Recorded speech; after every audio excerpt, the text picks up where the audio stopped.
Videos में आपका स्वागत है। तो हम गुप्तोत्तर काल के बारे में पढ़ रहे थे।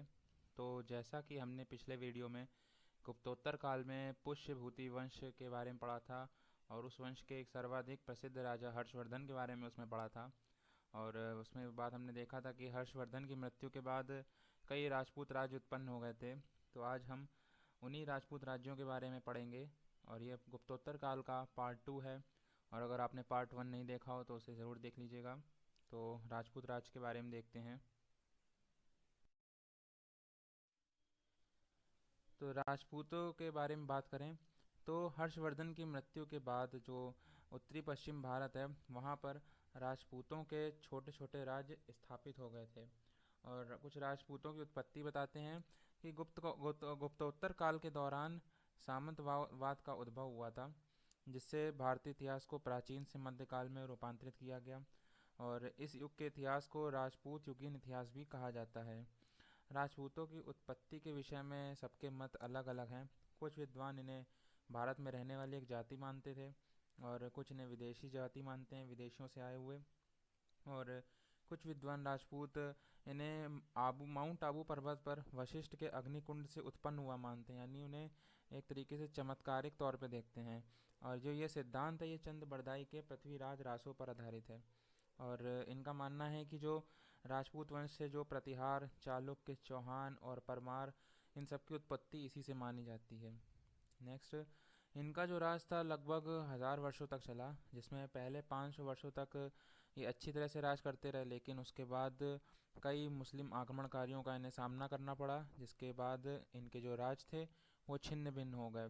तो उत्तर भारत में कुछ प्रसिद्ध राजपूत राज्य थे, राजपूत वंश थे, जिनके बारे में हम देखते हैं। तो बात करते हैं उत्तर भारत में प्रसिद्ध राजपूत वंशों की।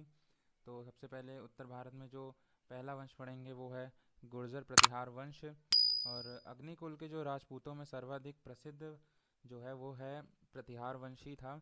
और गुर्जरों की शाखा से संबंधित होने के कारण इतिहास में इसे गुर्जर प्रतिहार भी कहा जाता है। और इनकी उत्पत्ति जो थी वो गुजरात और दक्षिण पश्चिम राजस्थान में हुई थी। और इस वंश का जो संस्थापक था वो हरिश्चंद्र था। और लेकिन इस वंश का जो प्रथम वास्तविक महत्वपूर्ण शासक था वो था नागभट्ट प्रथम।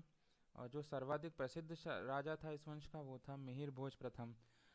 ये था। और मिहिर भोज ने पाल शासक देवपाल और राष्ट्रकूट शासक कृष्ण तिथि को हराकर कन्नौज में अपनी राजधानी स्थापित करी थी। जो मिहिर भोज था वो कला, साहित्य और धर्म का संरक्षण प्रदान करता था। और इसने अपने सिक्कों और अभिलेखों में इसे आदि वराह एवं प्रभास की उपाधि से विभूषित किया गया है। और मिहिर भोज का जो उत्तराधिकारी था उसका नाम था महेंद्र पाल प्रथम, जो कि वो भी विद्वानों का संरक्षक था। और महेंद्र पाल के ही दरबार में एक राजशेखर दरबारी था, महाकवि था, जिसने कर्पूर मंजरी, काव्य मीमांसा, बाल रामायण और हरविलास भुवन कोश जैसे आदि रचनाएं करी थीं। लेकिन आगे चल के फिर 1018 ईस्वी में महमूद गजनवी ने इस वंश के शासक राजपाल को पराजित करके इसे अपने अधीन कर लिया और इसके बाद इस वंश का अंत हो गया। प्रतिहार शासकों के पास भारत के सर्वोच्चतम अश्वरोही सैनिक थे। और फिर आगे चल के जब अल मसूदी जो 915 से 916 के बीच में बगदाद से भारत आया था, इसने प्रतिहार शासकों की शक्ति एवं प्रतिष्ठा का वर्णन किया है। अब अगला वंश देखते हैं। अगला वंश है वो है गहड़वाल वंश। तो गहड़वाल वंश के कुछ इंपॉर्टेंट पॉइंट देख लेते हैं। सबसे पहले इस वंश की जो स्थापना है वो चंद्रदेव ने 1085 ईस्वी के लगभग कन्नौज में की थी। और इस वंश का जो सर्वाधिक यशस्वी और कुशल शासक था उसका नाम गोविंद चंद्र था। और आगे चलकर जयचंद्र जो था इस वंश का अंतिम शासक था 1170 से 1194 के बीच में। और 1194 ईस्वी में ही चंदावर के युद्ध में मोहम्मद गौरी द्वारा इन्हें इन्हें हार मिली थी।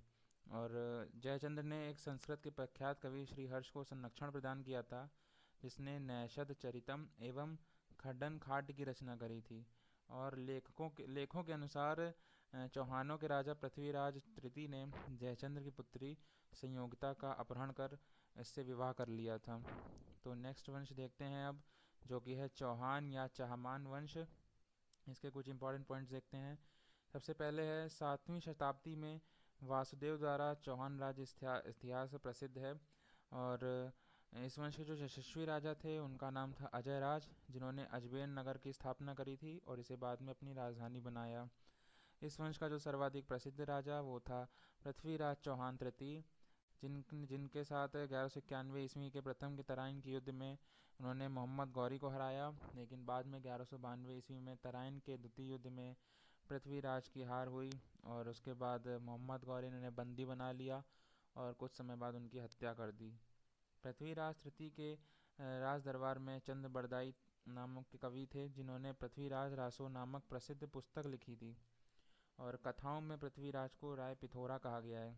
एक एडिशनल पॉइंट कि ढिल्लिका यानी दिल्ली नगर की स्थापना का श्रेय अनंगपाल तोमर, जो कि जिन्होंने तोमर वंश की स्थापना करी थी, इनको जाता है। यानी अनंगपाल तोमर ने दिल्ली में तोमर वंश की स्थापना करी और ढिल्लिका यानी दिल्ली नगर की स्थापना का श्रेय भी इन्हें दिया जाता है।